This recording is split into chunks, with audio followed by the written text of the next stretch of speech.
welcome back to Talking Mental Health. I'm here with Sydney today. Sydney is a media producer for Studio Wesley. Love working with her. She has a show called Studio Wesley Cafe that just started this fall. I think it has 4 episodes, or by the time this show comes out, there will be 4 episodes, I think, at the time. But she's wonderful. I'm very glad she's here. Sydney, do you want to tell us a little bit about yourself? Yes, so I'm Sydney, as Allison said. We've known each other for quite a long time now. Yeah, we lived with each other for a while. Yeah, we did know each other for a little while. Yeah. So yeah, I went to school at University of North Florida. I studied sociology and got a minor in social welfare. I shortly after graduating moved to Atlanta, Georgia. So I'm in Atlanta, Georgia now. And yeah, I'm a barista and a baker right now are my occupations. I spend a lot of time making art and playing my little guitar, and I have a partner of 9 years who I live with, and we have 2 cats. And yeah, that's basically me. I don't know. I feel like I shared. That's just No, who I that's am. Thank you for having me, Allison. Yeah, that's great. No, I'm glad you're here. I was very excited when you joined us on the Studio Wesley team, just because it had been so long since we worked together, but also just like we said, we've known each other for a while, lived together for a little while. It's great. I'm excited you're here. Yeah. Yeah. Um, So just like I'm going to do a little content warning for this episode, just because in part 1, I talked to Noelle Pomeroy, who is a clinical sexologist and licensed mental health counselor at Jacksonville Center for Sexual Health. And so in part 1, she did kind of talk about some more explicit, the different definitions of sexuality, including like the act of sex. And so just a little content warning that may come up in this episode as well. So I just wanted you to know that ahead of time. So like I mentioned, part 1 was sexuality and mental health. And so we're here today to bring you part 2 with Sydney and I, talk about part 1, the things that resonated with us, maybe, our thoughts on some of those things. And if you're ready, Sydney, we'll just go ahead and get into it. Let's get into it. Yes. Yeah. So I'm just curious, like, what's the first thing that resonated with you in part 1? Honestly, the whole thing I thought was really good. I feel like for such a short episode, y'all got like so much like good stuff in there. Because I looked at it and I was like, it was like 30 minutes or something. I was like, how are they going to talk about, you know what I mean? Like this huge topic. I also think that I was set up to enjoy the episode because I personally am really interested in sex education. And so I kind of knew like whatever they're talking about, I'll find it interesting because this is a topic that I'm really interested in and passionate about. So I was really glad, I think, right up front. Well, there are a couple things that resonate with me.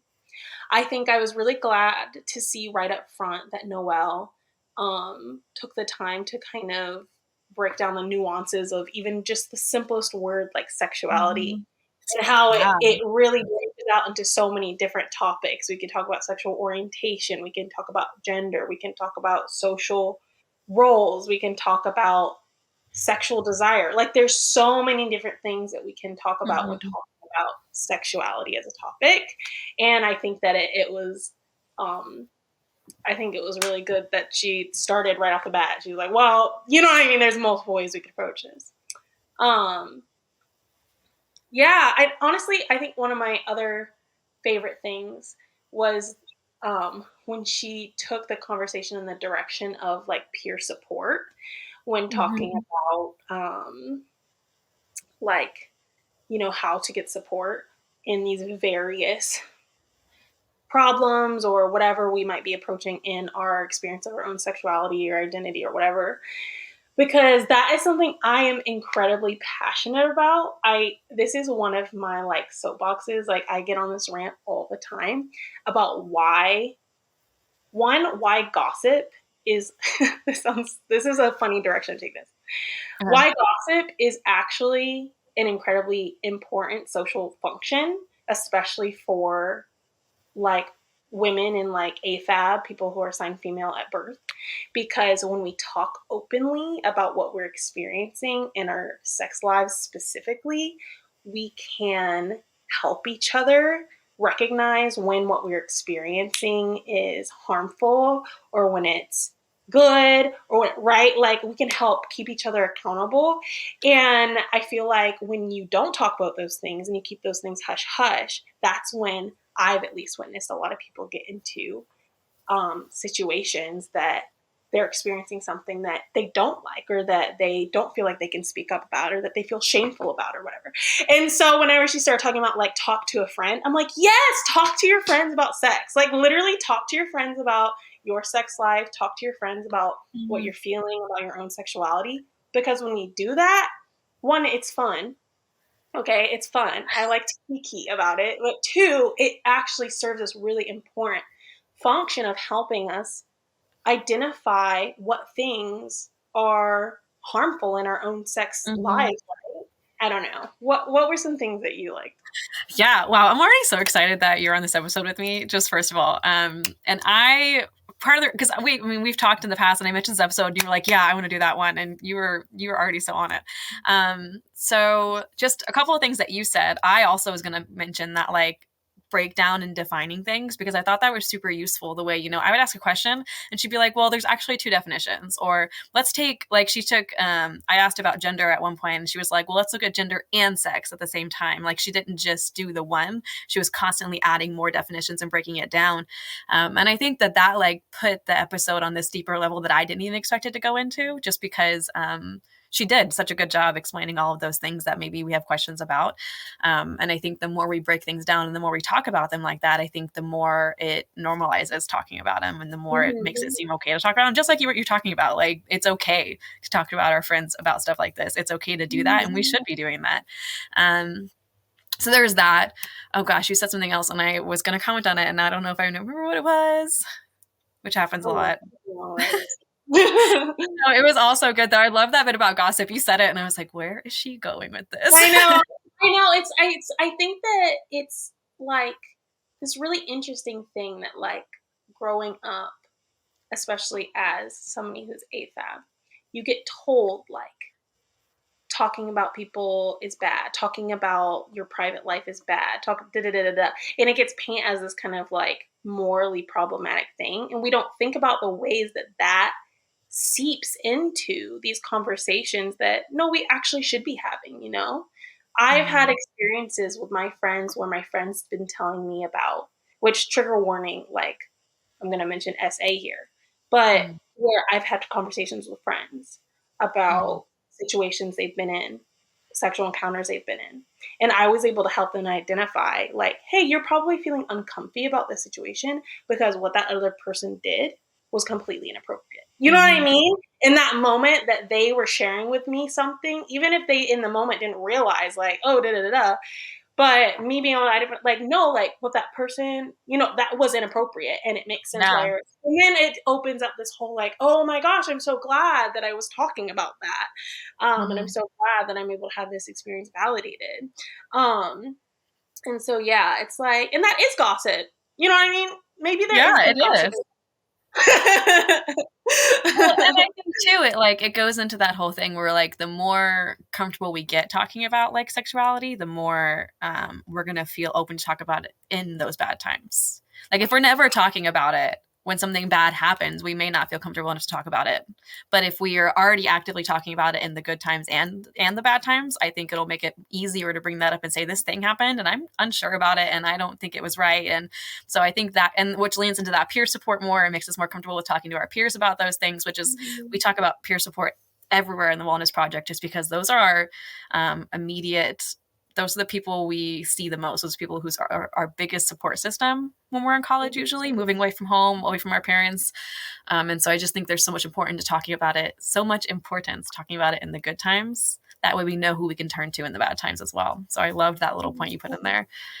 I'm curious. There was a part I wrote down. She had this like piece of about normalizing and talking about that Yeah. word normal and what that means. And I thought it was super interesting because I think I try to stay away from that word normal just because I sometimes feel like it can harm people when you're like, oh, this is the normal way to do it. And like your immediate reaction. I've been in that situation where someone was like, this is normal. And I was like, then am I not normal?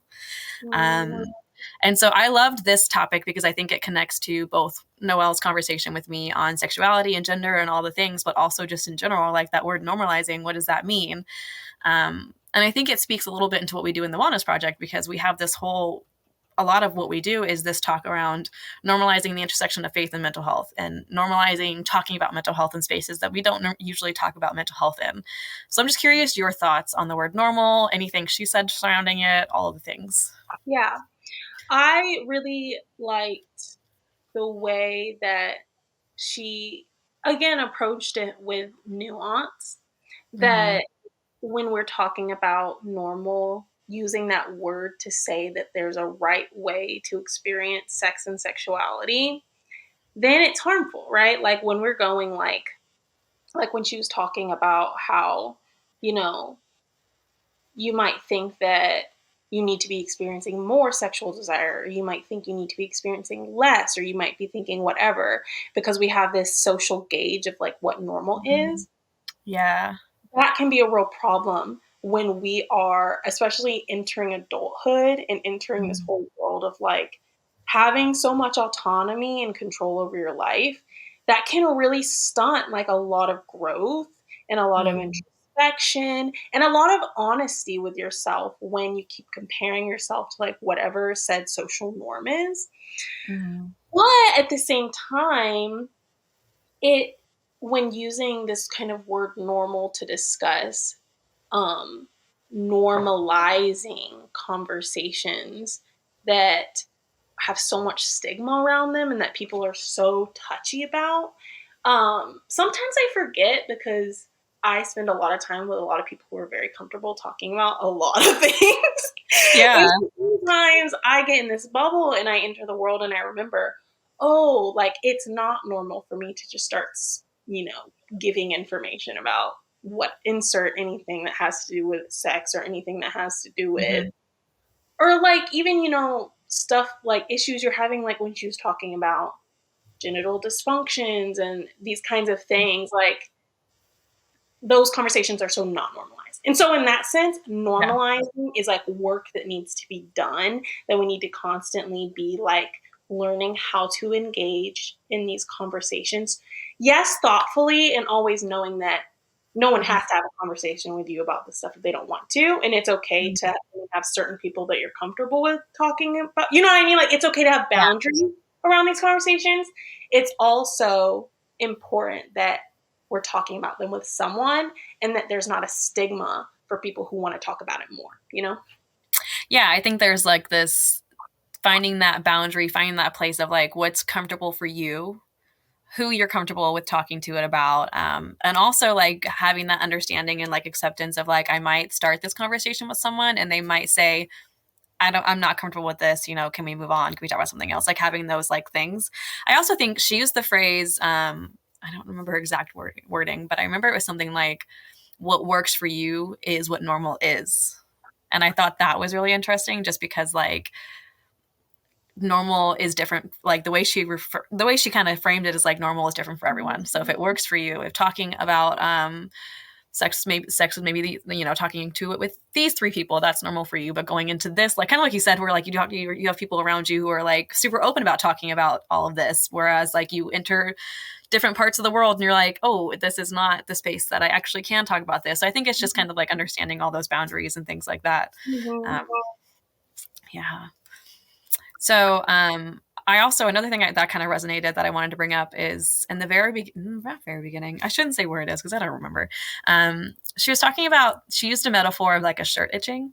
So this goes on to the other definition of sexuality, like sexual orientation, all the things. Um, I thought it was super interesting because this is one of those things where we're taught not to use the phrase "I understand" because we never really understand because we can never be in the same shoes as someone else. So everybody walks a different path, everybody has different experiences, and we will never truly understand where someone's coming from because we haven't lived their life.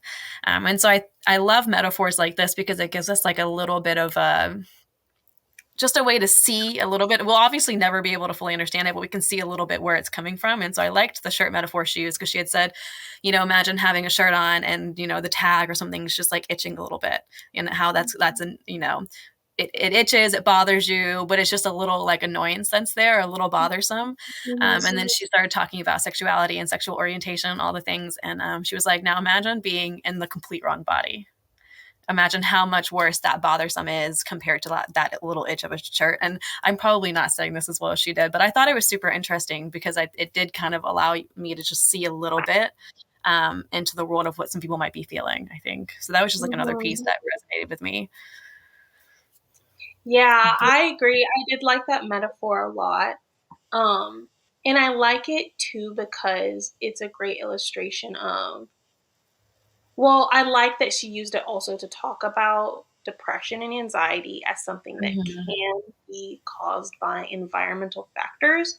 So, Mm-hmm. something else that I'm really passionate about in this conversation of mental health is not doing this like toxic positivity and like self care is what's going to solve mental health problems. I Yes. see a lot of people doing this thing where it's like, well, if you're just self caring enough, you're not going to be mentally ill. And there are so many factors that contribute to what we know as mental illness. Um, and one of those factors are social norms and expectations and Mm-hmm. social values and systems of oppression. Like these also contribute to our experiences and you know reasons why we might have mental health issues, right? Mm-hmm. And there's been a lot of studies to demonstrate this when it comes to disparities in racial mental health and disparities in especially LGBT youth, right? We see that the environmental factor of being a person in a marginalized body has an Mm-hmm. effect on your mental health. And Yeah. so we have these genetic predispositions, but we also have environmental ones. And so I like that she used it to talk about that and how, like, yes, there, expressing yourself authentically might not completely get rid of your depression, but it could save kids. Like it could literally save Yeah. lives if we Mm-hmm. lived in this world where people were able to. And so, yeah, I mean, and I think that if she had had more time, she could have even talked more about like, gender and sexuality, although different, they go hand in hand because Mm-hmm. of the way that gender is like a class system in Western society. And I think that she could have gone even more into um, non-binary identities and Mm-hmm. even intersex people and how we think of sex and what we're assigned at birth as being a black and white thing, but how there are a ton of people who actually fall in between that, who are intersex, you know what I mean, or Mm-hmm. have you know whatever. And so there's even more that you can get into there about gender identity, misalignment, because some people, it's not even that you're in the wrong body. Some people, it's just you're not fitting into the category the way people want you to fit. Um, I could go on a tangent about this forever, but yeah, I think that was really a really important piece. Yeah, and gosh, I appreciate several things of what you just said. First of all, I love that you brought up self care. That's like a trigger word in my grad school cohort because we're like, self care is sometimes people say, you just need to find the right self care method, and it almost hurts more because you're like, what if I just don't have time? What if Yeah, you're telling me this is the one thing that could fix everything, and I don't have time for it?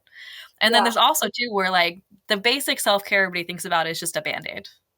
You can read your book for an hour at night. You can take your bath. You can go lay out on the beach for a little while, whatever self care is to you. But it doesn't solve those like deeper problems that you get from going to therapy or talking it out and all the things. And so I love mhm, that you mentioned that, just because I think that's a very important topic to talk about too, whether it's in relation to sexuality, mental health, or just mental health in general.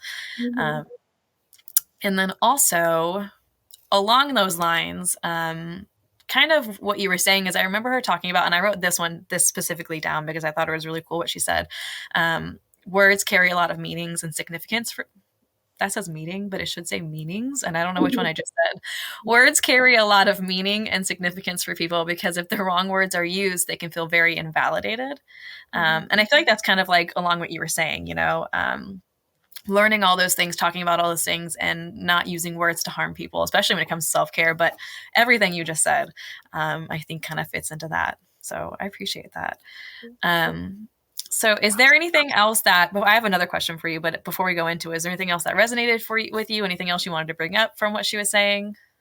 Yeah, actually, a really interesting which, I'm just going to go there. A really Do it. interesting, I think, in the episode was the piece when she was talking about her practice, um, Mhm. and how a lot of what she's been dealing with in our generation and with young people right now is the sexual health effects of pornography. I Mhm. thought that was super interesting because I hadn't thought about that as being, someone who is a sexual health professional. Mhm. And I think that's such an interesting conversation to have, specifically in religious spaces, because I grew up obviously in purity culture. So, in the idea that abstinence is the move, that's what you should do, that is how you know, don't get pregnant when you don't want to, how you don't get STIs, whatever. Mhm. That's how that is the pinnacle of sexual health and morality. And so, in kind of like unlearning that and the harm of that ideology, a part of that was undoing shame around using pornography, because for so Mhm. long I associated, my adolescent sexual awakening with looking at porn. And I think a lot of people relate to that. And so I had to kind of like heal from like feeling so much shame about that as a kid. Yeah. And then now, as an adult, I'm presented with all this new information about the kind of negative effects of porn and what it's having on a lot of people and their ability to engage in intimate relationships. And that it's like, okay, how do we have this conversation without bringing up all this like shame that maybe people have also experienced? Like, how do we talk about having a thoughtful relationship with porn without shaming people as if, you're sexual deviant for wanting to look at Mhm. porn? And so it's like a really interesting, Yeah. I think, complicated topic, especially in religious spaces and for people who might have like religious trauma around using looking at porn. I don't know. So that was a really interesting piece to me. Yeah, and I'm glad you brought that up too. So, because originally when I went through this part of the episode with her, part of the reason why I asked just about her practice is because, I mean, whether you know that this type of mental health counseling exists, this type of professional exists, because I believe, yeah, clinical sexologist, unless you know that that's a thing that exists, I don't feel like it's a thing that's talked about that much. Even if you know the title, maybe you don't know what they do. And so that's part of why I went down this path, because I was like, could be a really helpful tool to some people. Like, not only are we talking about it, but like, let's normalize how we get help for it. And so I'm really glad you brought that up. And then also like that bit about kind of having to like reteach yourself, not reteach yourself, deconstruct, re Yeah, what yeah. word am I looking for here? I think we'll Oh, go. Yeah, yeah. a little bit of all the above. Just your like point of view on pornography, just based off of like how you were raised, and then how Mhm. you were coming into an adult. Um, I think it's important because she also talked at one point about like that. Is this an expectation that I put on myself? Or is this an expectation that I have because it has been put upon me by, and she said my friends, my parents, and she said my church. And when she said my church, I was like, she went there too. And so I'm really glad you went there because so did she. And I had to step back and think about it for a minute and be like, it really is like some of these topics that we're like, we shouldn't talk about this, or, oh, maybe these aren't, clean thoughts, all the things Mhm. are expectations that have been put on us rather than expectations that we have created for ourselves. And I think there is such a big difference, and it's important to name that difference of like, it's okay to step away from those expectations that the church has put on you, or your parents have put on you, or your friends have put on you, even, and kind of reframe the way you're thinking, reteach yourself to what makes you feel more comfortable in your own body, in your own thoughts, and in your own person. So I love that you brought that up. Very Yeah, cool. So, I like you said that too. Just like mm-hmm. coming up with a new ways of thinking, right? Like, Mm-hmm. sometimes we have to kind of like undo what we learned, and then sometimes we end up redoing something that might have a Mm-hmm. similar value, right? Like maybe one day you Yeah. just, what, I don't want to look at porn anymore, right? But it's not because of all this shame and stuff. It's because Mm-hmm. of these other like reasons for my health or like whatever. But the Yeah. important part is to be doing it for you and Yeah. doing it for, yeah, your own health. Very cool. So I'm curious, and I didn't give this question ahead of time, and so you can be like, Allison, cut this part out. I can't answer it, or I need more time to think. But I like to ask, and part of the reason I didn't ask ahead of time is because framing this question is a little hard. So I just want to try and figure out what to do right now. I was thinking in the college aging adults, people who are in their undergrad, freshmen, sophomores, in school for the first time, or I mean, in undergrad at all, but especially those first timers. What do you think? I don't know, colleges, universities, even like, when you're in high school and you're getting ready to go away to college, what do you think we could be doing better to prepare that demographic on like having these conversations or understanding these topics or knowing what to do when bad things are happening or just all of the above? What do you think we could do to better prepare people for this? That's such a good question. And honestly, there's so much we can do on so many different levels, Mm-hmm. When I think about the ways that we can engage interpersonally, I Mm-hmm. think that it's important to be checking in on each other, right? Like create a culture of asking each other questions and Mm-hmm. engage, creating a culture where people can um, be having these conversations, is one piece. But then there's also this kind of like more institutional piece about the ways that we have failed like a lot of generations in their sex education. And I think Mm-hmm. that honestly that Yeah. kind of leads to the other one, that not having adequate sex education and not having the language and the knowledge sometimes leads to people not talking about things because they don't have the language and the knowledge. Mm-hmm. And so I think it's all the efforts that universities do to educate about, I don't know if you've ever been in a class and then someone from the LGBT center comes and tells you, gives you a few definitions and like that stuff is important, right? And I think we can take it Yeah. a step further. And we should be talking in about sex in high school, right? Because the average age that people start having sex, I think, is 17 years old, right? So that means there's people younger than that and people older than that who have started having sex, right? A Mm-hmm. lot of people start having sex in high school. Mm-hmm. Therefore, need to have the tools they need to protect themselves, right? Be having good, preventing STIs, preventing unwanted pregnancies. So I don't know. Those are the two things I think of. I think of the things we can do for our culture and then the things that we can do within our institutions to like better the actual Mm-hmm. education that people are getting. Yeah, and that's pretty much the direction I would have taken it to is like that combination of, it, like I said earlier, like have those conversations now with people, ask those questions now with people, make it comfortable now with people. And then also the lack of sex education too, I think is such a big one. And it even ties back to like the last episode that I did with Vendela. She at the end, when I asked her this question, even brought up like the idea of like teach people what sexual assault looks like and Yes. what it looks like to get help and what it looks like Yeah. to do if it happens to you. Like even going that far as like that part of sex education too, the good and the bad, Yes, even something as far as like I've seen people recently giving scripts for situations. So say like you're in a situation where you have consented to something but you change your mind, like offering Mhm. scripts that literally you can interrupt the moment and say, actually, I don't want to do this anymore. You know what I mean? Like giving Yeah. ourselves words that we can use in those moments where we might feel uncomfortable or feel under pressure. It's important that we know how to like really take charge, because when we those are important moments, I think, to establish Mm, trust with yourself. Those are the moments where yeah. you can establish with your body, like, I'm listening to you, I'm listening to what you want and don't want, and when you tell me you don't want something, I'm going to act on it. Mm. And that will go a long way um in your relationship, I think, with yourself and others. Yeah. And that's why, yeah, I think it's that I can't say it. That word keeps coming out weird and I don't know why.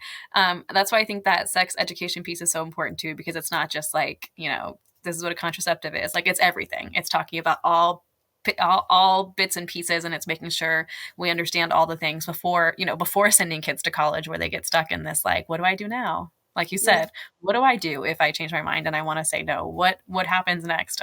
So I do Yeah. appreciate all of that because, like I said, I pretty much was taking it in the same direction you did. Mhm. Is there anything else you want to add before we close out this episode? I just talk about sex more. That's my ad. You know what I mean? Like, Yeah. and if you have shame around sex or you have shame around your sexuality or sexual orientation, find spaces that you can start to work through that. Mhm. Because I think that something, in my adult life has been undoing a lot of shame Mhm. about sex. And that's that stuff will have a lasting effect on like your Yeah. relationships. So start now. Start now. Talk about it with your friends, talk about it with your therapist. Because sex and sexuality can be a really beautiful and life-giving thing Mhm. and a really fulfilling thing if we have the tools. So, yeah. Yeah. Well, thank you, Sydney. I'm I don't know, I'm trying to get the right word here. I think this has been a great episode. I think Noelle's episode was phenomenal, but I think this took more of like the student side of things, the college age young adult side of things, as opposed to just like that medical terminology, which I think both sides are important, but I think this side was needed too. So thank you for being here and for being willing to do this episode with me. If you guys haven't seen part 1, it is episode 4 of season 1, titled Sexuality and Mental Health Part 1. Actually, it doesn't say part 1. These say part 2, but that one doesn't say part 1. But you should go back and watch it. I highly recommend it, and thanks for being here. Bye.